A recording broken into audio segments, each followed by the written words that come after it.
Ma femme a dit devant tout le monde, je ne lui rends pas de compte. Au lieu de crier, je suis rentré chez moi, j'ai fait ses valises, changé les serrures et demandé le divorce. Elle a dit, je ne lui rends pas de compte, et tout le monde a ri, mais elle ne l'a pas fait. Il attendait ma réaction. Ma femme et moi étions ensemble depuis 2 ans, mariés quand les fissurons commençaient à apparaître. Ce n'était pas le genre de fissures qui proviennent de grandes disputes ou de moments dramatiques, mais plutôt celles qui naissent de petites choses, répétitives et silencieuses. Un changement dans la façon dont il me parlait, surtout en présence d'autres personnes. Tout a commencé par des commentaires, rien qui aurait attiré l'attention, mais suffisamment long pour être remarqué. Un ton dédaigneux. Quand je disais quelque chose lors d'un dîner avec ses amis. Un rire après une de mes opinions, comme si j'avais dit quelque chose d'adorable par ma naïveté. Parfois, il le remarquait, me regardait et continuait. J'abordais le sujet plus tard à la maison, en privé. Elle disait que je m'en faisais trop, que j'étais trop sensible, ou qu'elle était juste elle-même et que j'avais besoin de la laisser être elle-même. C'était la phrase qui commençait à apparaître plus fréquemment, l'espace pour être elle-même. Sa cousine Bessénie avait beaucoup à voir avec ça. Bessénie n'avait jamais caché qu'il pensait que Béatrice s'était contentée de moi. Il ne me l'a jamais dit directement en face, mais cela se voyait dans son regard et dans la façon dont il louait Béatrice devant moi. Tu es magnifique ce soir. Honnêtement, je ne sais pas comment tu fais. Comme si je n'étais pas là, juste à ses côtés. Bessénie avait ce talent pour magnifier Béatrice d'une manière qui, silencieusement, diminuait ma valeur, et Béatrice le permettait. Plus que cela, elle l'absorbait. Au fil des mois, avant ce samedi à Books County, j'avais eu 3 conversations différentes avec Béatrice à ce sujet. De vraies conversations, à la maison, sans public. Je lui avais dit que ses commentaires n'étaient pas acceptables et que la façon dont elle me parlait devant les autres n'était pas ce que nous avions convenu. Elle acquiesça, s'excusa comme les gens s'excusent quand ils ont déjà une excuse prête, et en l'espace de 2 semaines, elle était de retour, sous une forme légèrement différente, mais avec la même essence.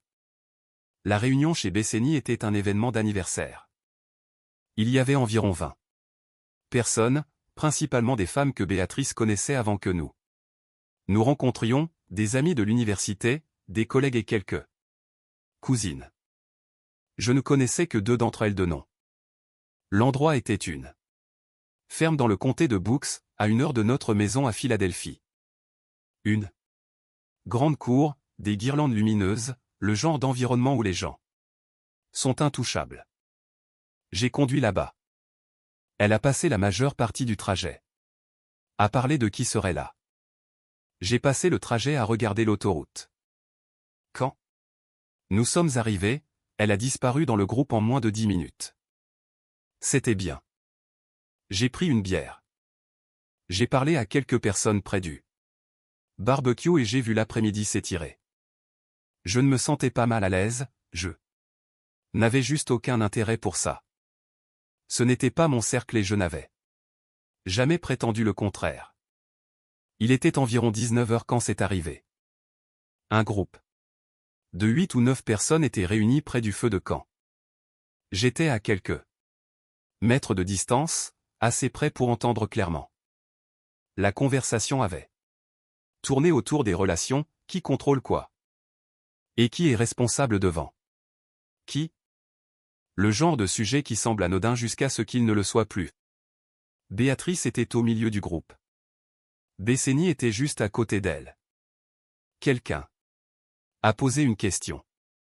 Je n'ai pas compris la question exacte, mais Béatrice a regardé autour du cercle, cherchant les yeux de chacun et l'a dit, je ne lui rends pas de compte, ni où je vais, ni avec qui je suis.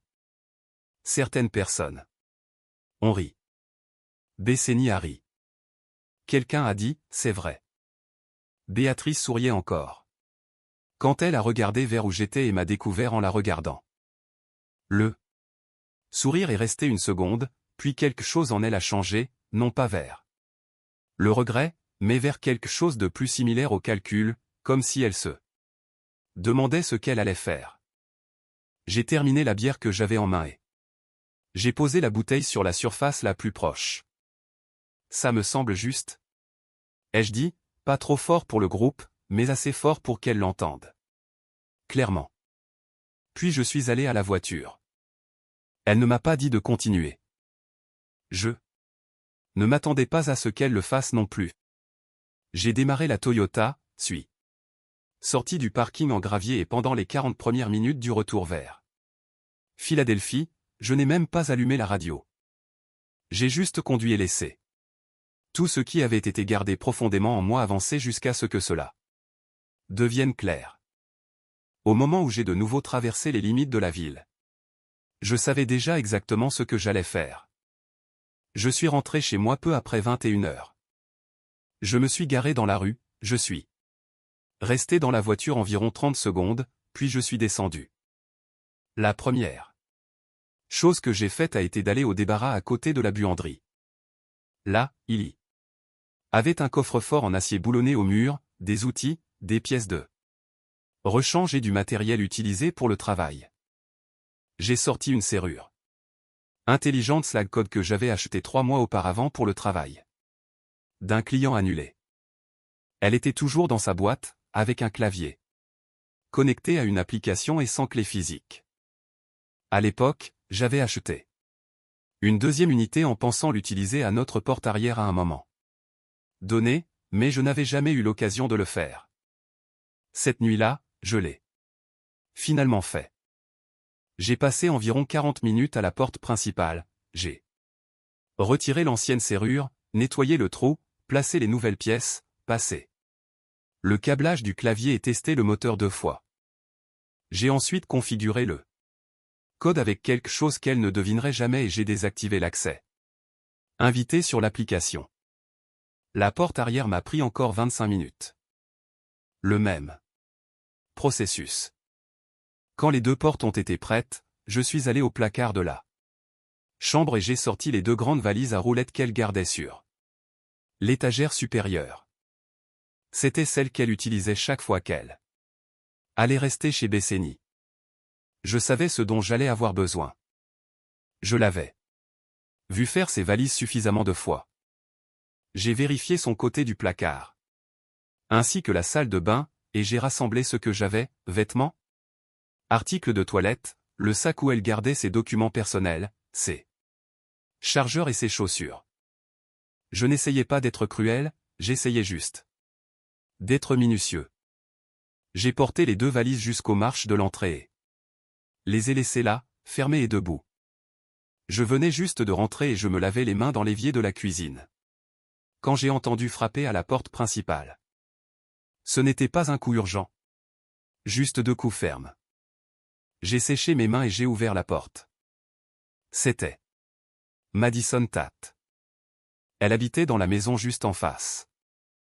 Nous avions parlé une douzaine de fois au cours de la dernière année. Elle avait un trousseau de clés. Dans une main il était clair qu'elle venait de rentrer de quelque part, car elle portait encore sa veste. « Je suis désolé de vous déranger si tard, » dit-elle. J'ai juste vu les valises sur les marches en arrivant ici. Je voulais m'assurer que tout allait bien. Tout va bien, lui dis-je. Ce n'est pas un problème dont vous devez vous inquiéter.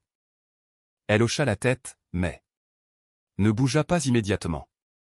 J'ai entendu des choses, vous savez, à travers les murs. Je n'essaie pas de me mêler de vos affaires, je veux juste m'assurer que vous allez bien. Il n'y avait aucune double intention dans sa façon de le dire. C'était juste une question directe. J'ai reculé d'un pas. Voulez-vous passer quelques minutes? Elle est entrée. J'ai sorti 2 bières du réfrigérateur, des Preston, une bière artisanale locale que j'avais achetée au magasin Walnut Street Liquor. Nous nous sommes assis à la table de la cuisine et j'ai parlé. Je ne lui ai pas raconté la version répétée, ni la version édulcorée, mais la vraie version, le schéma des commentaires, les Conversation qui n'aboutissait à rien et la façon dont Bessény avait détruit nos fondations pendant des mois. Ce qui s'était passé près du feu de camp cette nuit-là et les mots exacts. Madison a écouté sans m'interrompre. Elle n'a pas rempli les pauses de mots de réconfort, ni tenté d'offrir des explications au comportement de Béatrice. Elle a juste suivi l'histoire. Quand j'ai eu fini, elle est restée silencieuse un instant. Puis elle a dit ça devant un groupe de personnes. D'ailleurs, elle a d'abord regardé autour d'elle pour s'assurer que tout le monde la regardait. J'ai répondu oui. Madison a lentement secoué la tête. Ce n'est pas un lapsus. C'est une performance. Oui, ai-je répondu. C'est le mot juste. Nous avons parlé pendant une autre heure. Elle avait eu sa propre version de quelque chose de similaire, pas un mariage, mais une longue relation où le manque de respect était devenu si grand qu'il était presque normalisé. Avant que je ne m'en rende compte, elle ne faisait pas de comparaison ni ne tournait la conversation autour d'elle. Elle offrait juste un contexte, comme le font les gens quand ils comprennent vraiment quelque chose, au lieu de simplement compatir. Quand elle s'est levée pour partir, il était presque minuit. À la porte, elle s'est retournée et a dit. Pour ce que ça vaut, vous avez bien géré la situation ce soir. La plupart des gens auraient fait une scène. Faire une scène n'aurait rien changé, lui. Ai-je dit. Elle a souri brièvement et a retraversé la rue. J'ai fermé la porte. Le code sur le clavier, un clic ferme et je suis allé me coucher. Les valises de Béatrice étaient toujours sur les marches de l'entrée. Elle n'avait pas appelé. Je n'avais pas envoyé de message. Elle était toujours chez Bessény, dans le même cerclé avec le même public, probablement encore en train de faire son show. Pour quiconque serait là à ce moment-là. J'ai éteint la lumière et je n'y ai plus pensé jusqu'au lendemain matin. Le dimanche arriva et se passa tranquillement. J'ai travaillé sur un projet supplémentaire pour le lendemain, un petit travail de câblage pour un gars de Fiston qui était sur ma liste de choses à faire depuis 2 semaines. Je suis rentré vers 16 heures, j'ai pris une douche et j'ai préparé à manger. Vers 20 heures, j'ai reçu 2 messages de Béatrice l'un après l'autre. Le premier disait « Je suis en route. Nous devons parler d'hier soir. » Le second « Tu n'avais pas le droit de partir comme ça.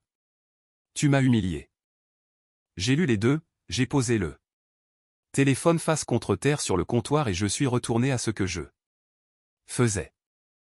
Elle est arrivée à 21h40. Je le sais parce que j'ai entendu de la chambre comment la porte de l'Uber s'est fermée. Je ne me suis pas approché de la fenêtre. Environ 30 secondes plus tard, j'ai entendu sa clé frapper la serrure.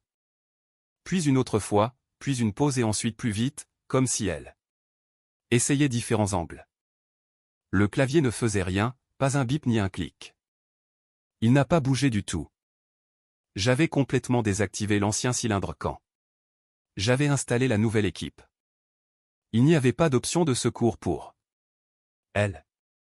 Elle a commencé à frapper à la porte. Un coup, puis 3, puis un coup à plat main. Ce qui a fait trembler l'encadrement de la porte. Ouvre la porte. Sa voix semblait tendue et contrôlée, essayant de rester en dessous d'un volume qui pourrait être entendu dans la rue. Je sais que tu es là. Ouvre-moi. Tout de suite. Je n'ai pas bougé. Jackson, dit-elle, plus fort maintenant. C'est aussi ma maison. Tu n'as pas le droit de faire ça. Ouvre la porte. Je suis resté où j'étais. 1 minute passa, puis j'entendis une deuxième voix plus calme. Elle venait de la rue. Il n'ouvrira pas. C'était Madison. Elle rentrait de quelque part et avait vu Béatrice à la porte. Elle s'arrêta au pied des marches de l'entrée, les mains dans les poches de sa veste. Sans s'approcher davantage, Béatrice se retourna. Elle regarda Madison une seconde, puis les Valise qui était toujours sur le côté des marches, puis de nouveau Madison. « Qui êtes-vous » demanda-t-elle. « Sa voisine » répondit Madison. « Nous avons parlé hier soir. » Cela eut son impact. L'expression de Béatrice changea un peu. Entre la confusion et le début d'une autre sorte de colère. « Vous avez parlé à mon mari hier soir. Il avait besoin de quelqu'un à qui parler, dit Madison. Vous n'étiez pas là. Je n'étais pas là parce qu'il est parti. Il est parti à cause de ce que vous avez dit à cette fête. » Le ton de Madison ne changea pas. Il n'y avait aucune hostilité dans sa voix, juste des mots. Devant tout le monde. Il m'a dit exactement ce que vous avez dit. Béatrice descendit un pas, s'approchant d'elle. Vous n'avez aucune idée de ce qui se passe dans notre mariage. Vous êtes une voisine, vous ne savez rien de nous. Je sais ce qu'il m'a dit, répondit Madison. J'ai fait ce que vous avez dit. Parce qu'il a répété mot pour mot. Elle fit une pause. Ça me semble juste. Béatrice resta pétrifiée. C'est ce qu'il vous a répondu. 3 mots. Une note ajustée par la traduction, puis il est rentré chez lui et a changé les serrures. Madison jeta un coup d'œil aux valises. Vos affaires sont juste là. Il n'a rien jeté à la poubelle. Il a fait vos valises lui-même. Vous n'avez pas le droit de me laisser dehors. Vous avez dit à un groupe de personnes que vous ne lui rendiez pas de compte. Madison l'interrompit. Vous avez eu ce que vous avez demandé. Il a arrêté de le demander. La voix de Béatrice devint stridente. Ne me parlez pas comme si vous me connaissiez. Vous n'êtes personne, vous êtes une voisine qui a passé une nuit à écouter sa version de l'histoire et maintenant vous pensez avoir le droit de me dire quelque chose. Je n'essaie pas d'avoir une conversation avec vous. Moi non plus, dit Madison. Je vous dis juste ce qui s'est passé. Il a déjà pris une décision. C'est tout. Il a déjà pris une décision. Béatrice rit d'un rire couré. Fragile. Il ne peut pas simplement décider ça. Ce n'est pas le genre d'homme qui prend simplement des décisions épars. Ce n'est pas fait comme ça. Madison la regarda un instant sans expression. Les serrures disent le contraire, répondit-elle. Béatrice. Elle regarda de nouveau la porte, puis les valises et ensuite Madison. Et pour elle se racle la gorge la première fois. Depuis qu'elle était descendue de l'Uber, il n'y avait rien dans sa posture qui semblait être sous contrôle. Dites-lui d'ouvrir cette porte, dit-elle. Maintenant d'une voix plus basse. Dites-lui que je suis là. Il le sait. Déjà, répondit Madison. Elle ne dit rien de plus, elle dépassa les marches. Et entra chez elle. Béatrice resta sur le chemin de l'entrée longtemps après. Cela. J'entendis quelques autres sons occasionnels de frottement de la roue d'une valise ou quelques mots étouffés qui auraient pu provenir d'un appel téléphonique. Finalement, les sons cessèrent.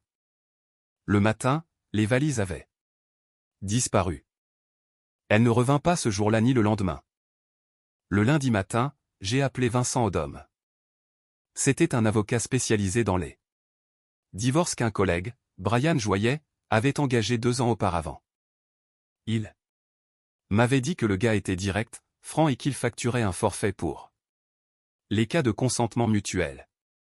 Je lui ai laissé un message vocal à 8h15 et il m'a rappelé avant 10h.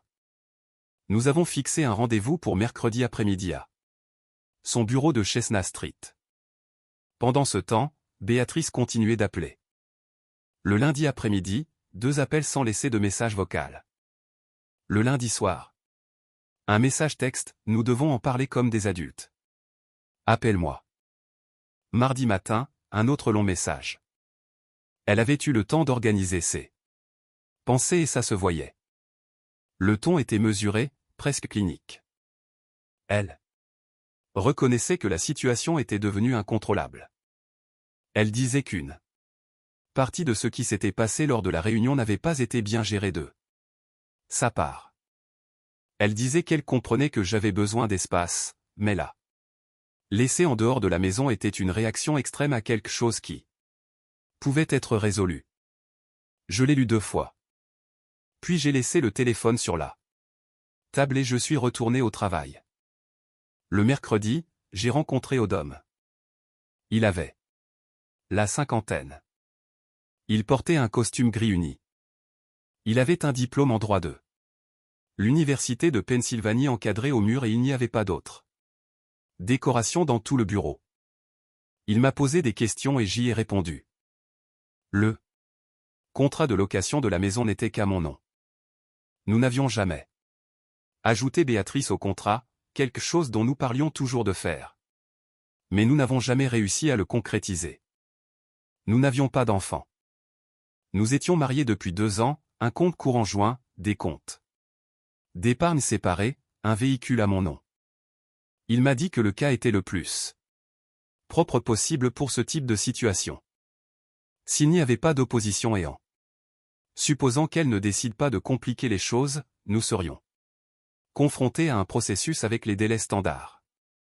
Il préparerait la plainte initiale et je la réviserai à la fin de la semaine. J'ai signé le contrat de représentation, je lui ai serré la main et je suis parti. Cette même nuit, Béatrice est apparue à ma porte. Je l'ai entendue frapper à la porte d'une manière différente que le dimanche. D'une manière plus calculée. Elle avait réfléchi très attentivement à la façon d'aborder la situation. Jackson, sa voix semblait équilibrée à travers la porte. Je ne suis pas là pour me battre. Je ne veux que 5 minutes. C'est tout. Ce que je te demande. Je suis resté debout de mon côté de la porte et je lui ai dit, j'ai déjà un avocat. Tu auras des nouvelles de son bureau à la fin de la semaine. Il y eut un silence. Tu vas demander le divorce? Ce n'était pas une question. Oui, il y eut une autre pause. Quand elle parla de nouveau, le calme avait disparu. Pour une nuit, pour une phrase lors d'une fête.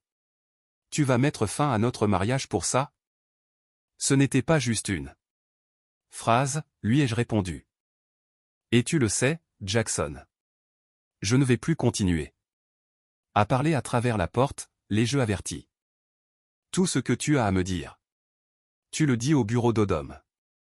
Elle frappa à la porte 1 fois, 2 fois, puis elle s'arrêta. J'entendis ses pas descendre les escaliers et ce fut la dernière fois qu'elle vint à la maison. Quelques jours plus tard, Besseni m'appela sur mon téléphone portable. J'ai vu son nom, j'ai laissé sonner jusqu'à la fin, puis j'ai bloqué son numéro.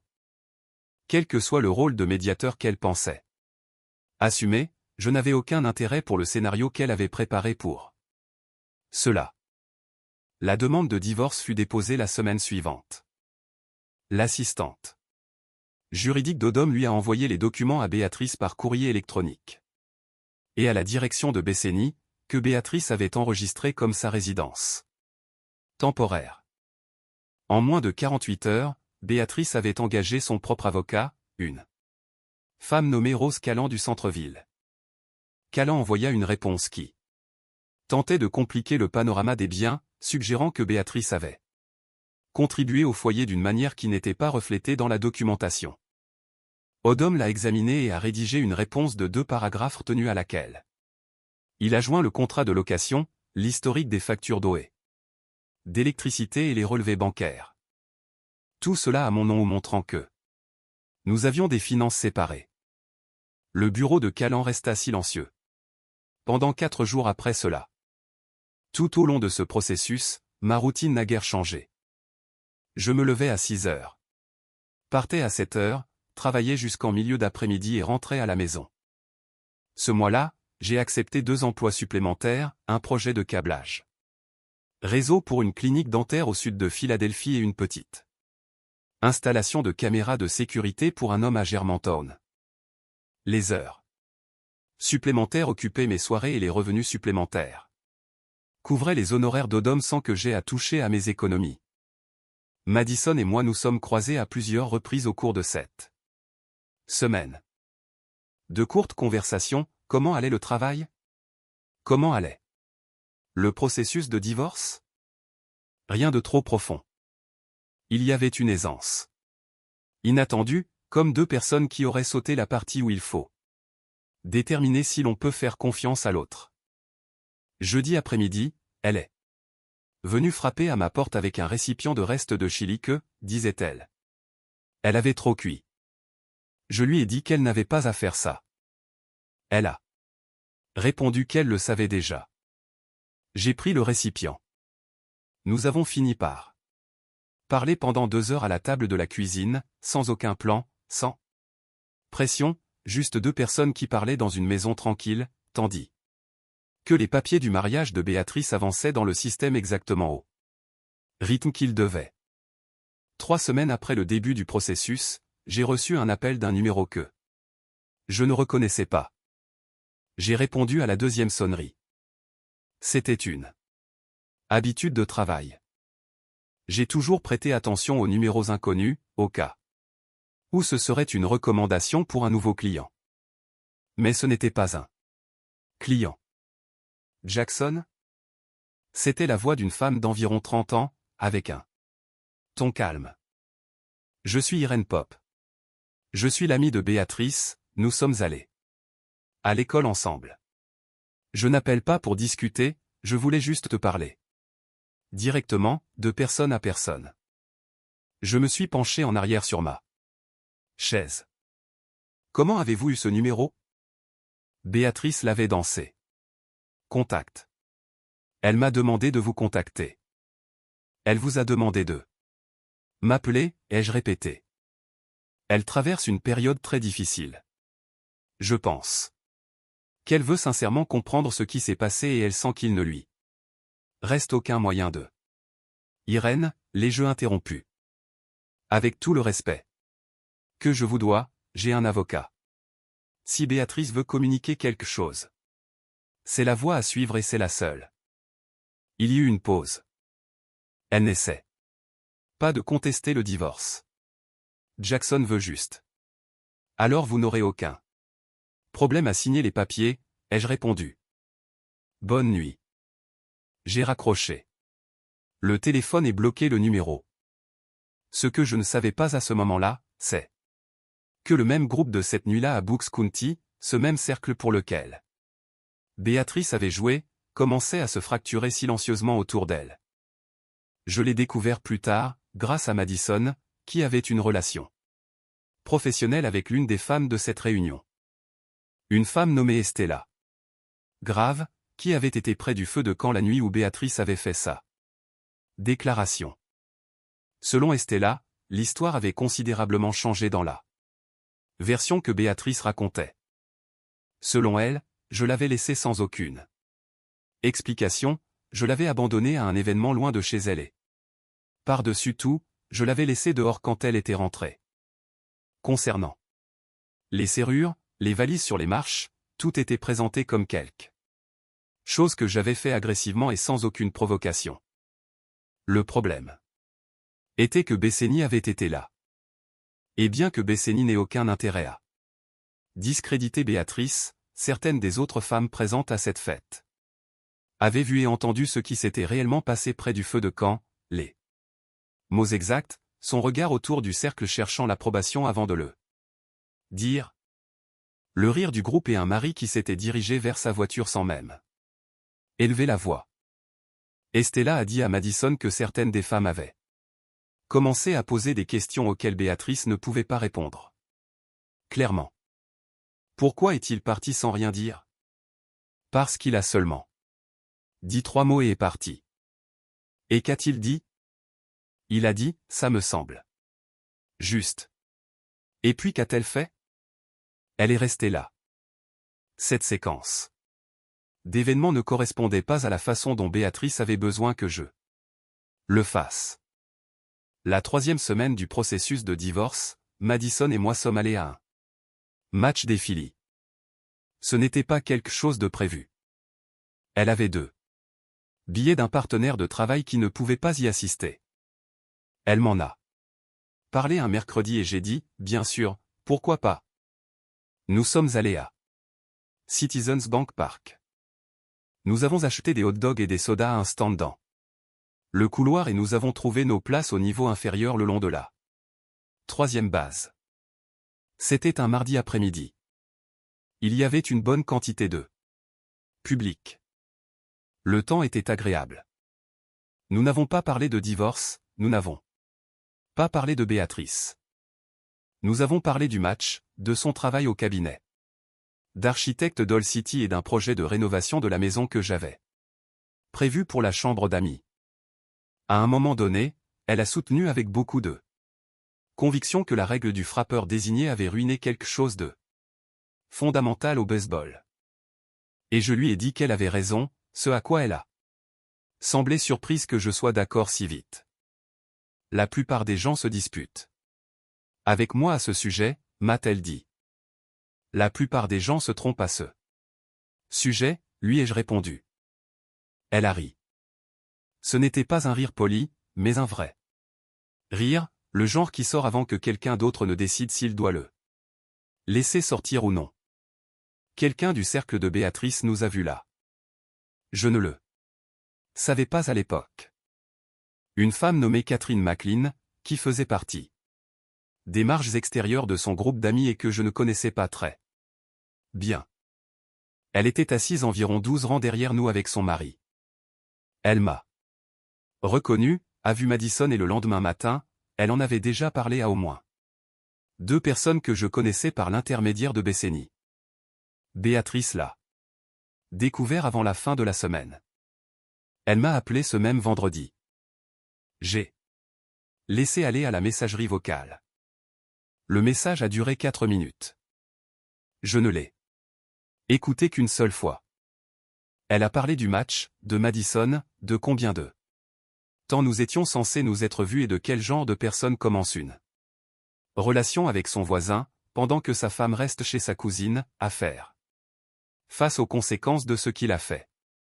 Sa voix oscillait entre le contrôle et le manque de contrôle, selon la phrase qu'elle prononçait. J'ai appelé le bureau d'Odom le lundi matin et j'ai mentionné le message vocal. Son parajuriste en a pris note. Il m'a dit que cela ne changeait rien au niveau procédural, mais qu'il était utile de l'enregistrer au cas où l'autre partie tenterait d'introduire des arguments comportementaux plus tard, bien qu'il ne pensait pas qu'il le ferait. Le bureau de Callan avait trop d'expérience pour adopter cette approche, compte tenu du type de documentation que nous avions, mais de toute façon, cela valait la peine d'être enregistré. Odom avait raison. Le bureau de Callan n'a pas insisté de ce côté. Ce qu'ils ont fait à la place, c'est demander une prolongation de 30 jours du délai de réponse, affirmant que Béatrice avait besoin de vérifier la documentation des biens avec plus d'attention. Odom l'a accordé sans faire d'objection. Il m'a expliqué que ces prolongations étaient normales et que, selon son expérience, elles signifiaient généralement que l'autre partie était sur le point d'accepter les termes et qu'ils avaient besoin de temps pour préparer leur client. Émotionnellement plus que légalement. Elle signera, m'a-t-il assuré. Je sais, ai-je répondu. Cette même semaine, Estella Grave, la femme du cercle de Béatrice qui avait été à la fête, a rencontré Madison dans un café près de Rittenhouse. Elles ont parlé pendant environ 20 minutes. Estella lui a dit qu'elle avait repensé à cette nuit dans le comté de Bucks et qu'elle se sentait très mal à l'aise de voir comment tout s'était passé en temps réel, mais elle n'avait rien dit. Elle a demandé à Madison de me transmettre qu'elle était très désolée que les choses se soient terminées ainsi. Madison me l'a dit le soir. Même, assise en face de moi à la table de la cuisine avec une tasse de thé dans les mains. Je n'aurais pas dû faire ça, ai-je dit. Non, a acquiescé Madison. Tu n'avais pas à le faire. De l'autre côté de la fenêtre, la rue était silencieuse. Les marches de l'entrée, où se trouvaient les valises de Béatrice, étaient maintenant vides. Le clavier de la porte gardait son code. sans demander la permission à personne. 30 jours plus tard, le bureau de Calan a envoyé la réponse signée. Aucun bien. En litige, aucune allégation de faute, aucune demande de médiation. Juste une signature sur la ligne, là où elle devait être. Le divorce a été prononcé un jeudi matin, fin octobre, sans passer par le tribunal, sans drame. La Pennsylvanie permet que les divorces par consentement mutuel soient traités de manière administrative. Une fois que les deux parties ont signé et que la période d'attente est terminée, Odom m'a appelé à 11h47 du matin pour me confirmer que le décret avait déjà été délivré. L'appel a duré environ 4 minutes. Je l'ai remercié. Il m'a dit que c'était un cas propre. Le même après-midi, j'ai réglé le solde de sa facture par virement bancaire. Et c'est tout. Je suis retourné au travail après le déjeuner. J'avais un travail prévu. Dans le nord-est de Philadelphie, une installation de câblage commercial pour un petit cabinet médical qui s'étendait vers un deuxième local. Le travail m'a pris environ 6 heures. Je suis rentré chez moi, j'ai pris une douche et j'ai préparé quelque chose à manger. Quelque chose de simple, sans rien de particulier. Exactement le genre de journée que j'avais souhaité avoir pendant la majeure partie de la dernière année. Dans les semaines qui ont suivi, j'ai commencé à utiliser la chambre d'amis. J'avais un plan pour elle depuis que nous avions déménagé, un espace de travail approprié avec un établi le long d'un mur, des étagères pour les outiller. L'équipement, et suffisamment d'espace pour faire de petits travaux à la maison, sans avoir à tout ranger et sortir du camion. Béatrice n'avait jamais été intéressée par l'idée.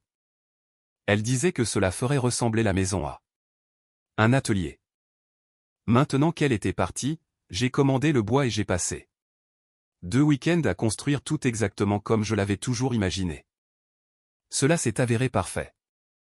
Madison m'a aidé à accrocher les étagères le deuxième week-end. Elle est apparue avec un niveau et a immédiatement souligné que mes marques initiales au crayon étaient décalées de près d'1/4 de pouce du côté gauche.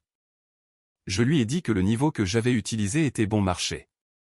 Elle m'a dit que ce n'était pas la faute du niveau.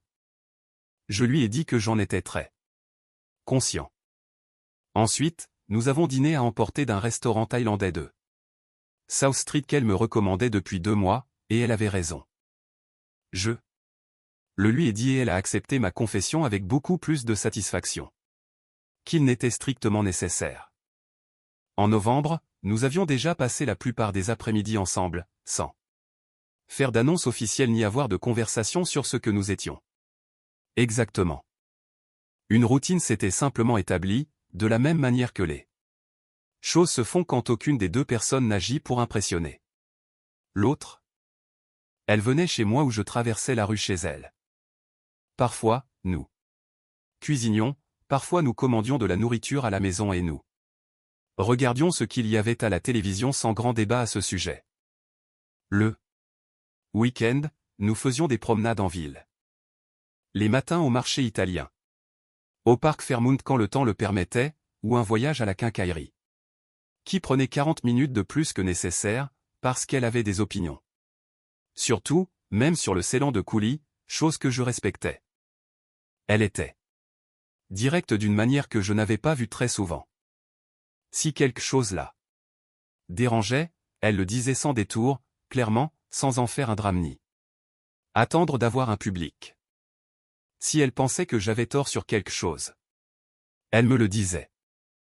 Et quand j'expliquais mon raisonnement, elle changeait de position ou maintenait la sienne, selon que l'argument était convaincant ou non. Il n'y avait aucune action dans tout cela, ni aucun calcul.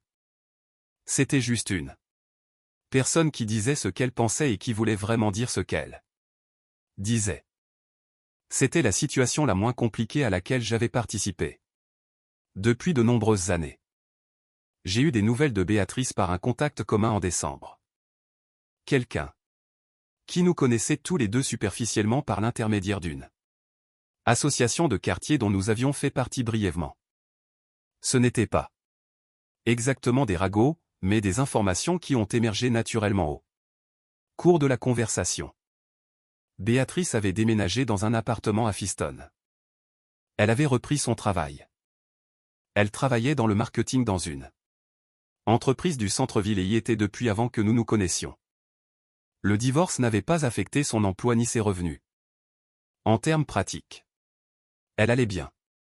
Ce qui n'allait pas bien, apparemment, c'était son cercle d'amis. Ce groupe qui avait ri autour de ce feu de camp à Bucks County, s'était rétréci autour d'elle d'une manière qu'elle n'avait pas anticipée, non pas parce que quelqu'un avait pris une position formelle contre elle.